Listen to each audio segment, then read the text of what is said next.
ക്ലൈമാക്സിൽ കലമുടച്ച പോലുള്ള തിരിച്ചടികളാണ് BJPയെ കാത്തിരിക്കുന്നത്.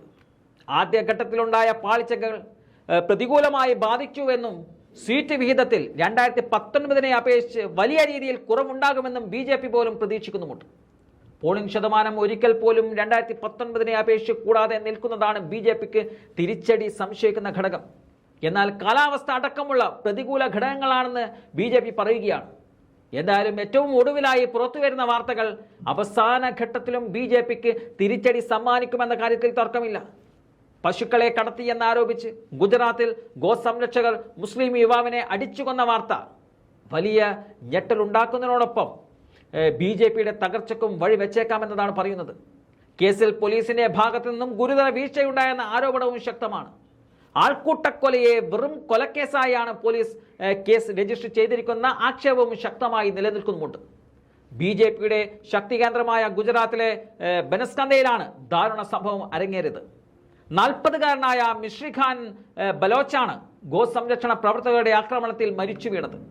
എരുമകളുമായി കന്നുകാലി ചന്തയിലേക്ക് പോകുന്നതിനിടെ 5-അംഗ സംഘം ഇദ്ദേഹത്തെയും കൂടെ ഉണ്ടായിരുന്ന അയൽവാസിയായ ഹുസൈൻ ഖാൻ ബലോച്ചിനെയും ആക്രമിക്കുകയായിരുന്നു. 2 എരുമകളാണ് ഇവരുടെ കൈവശം ഉണ്ടായിരുന്നത്. വഴിയിൽ വെച്ച് ഇവരുടെ വാഹനത്തിന്റെ ടയർ പഞ്ചറായി. ഈ സമയത്താണ് 4-5 പേർ വരുന്ന സംഘം സ്പോർട്സ് വാഹനവുമായി സമീപത്തെത്തിയത്. മുൻപും ഈ സംഘം ഹുസൈൻ ഖാനുമായി പ്രശ്നത്തിന് വന്നിരുന്നു. പോത്തിനെ കൊണ്ടുപോയത് ചോദ്യം ചെയ്തതിനായിരുന്നു അത്. അന്ന് പോലീസിൽ പരാതി നൽകിയതിനെ ചോദ്യം ചെയ്താണ് സംഘം കഴിഞ്ഞ ദിവസം പ്രശ്നത്തിന് തുടക്കമിട്ടത്. ഇതിനിടെ ഇരുവരെയും കൊല്ലുമെന്ന് ഭീഷണി മുഴക്കുകയും ചെയ്തു. ഇതോടെ മിശ്രിഖാനും ഹുസൈൻ ഖാനും വണ്ടിയിൽ കയറി രക്ഷപ്പെടാൻ നോക്കി. എന്നാൽ പഞ്ചറായ ടയർ പൊട്ടിത്തെറിച്ചതോടെ മിശ്രിഖാന് വാഹനം മുന്നോട്ടെടുക്കാൻ സാധിച്ചില്ല. പിന്നാലെ ഇരുമ്പ് വടിയും വടിവാളും ഉപയോഗിച്ച് സംഘം മിശ്രിഖാനെ അടിച്ചു കൊല്ലുകയായിരുന്നു. ഇതിനിടെ ഹുസൈൻ ഖാൻ സംഭവ സ്ഥലത്ത് നിന്നും ഓടി രക്ഷപ്പെടുകയും ചെയ്തു. സംഭവത്തിൽ 5 പേർക്കെതിരെ കേസെടുത്തിട്ടുണ്ട്. കൊലപാതകം, അന്യായമായി തടയൽ, ഭീഷണിപ്പെടുത്തൽ, ക്രിമിനൽ ഗൂഢാലോചന തുടങ്ങിയ കുറ്റങ്ങളാണ് ഇവർക്കെതിരെ ചുമത്തിയിരിക്കുന്നത്. ഇതിൽ 2 പേരെ കസ്റ്റഡിയിലെടുത്തതായും മറ്റുള്ളവർക്കായി തിരച്ചിൽ നടത്തുകയാണെന്നും പോലീസ് അറിയിച്ചിട്ടുമുണ്ട്.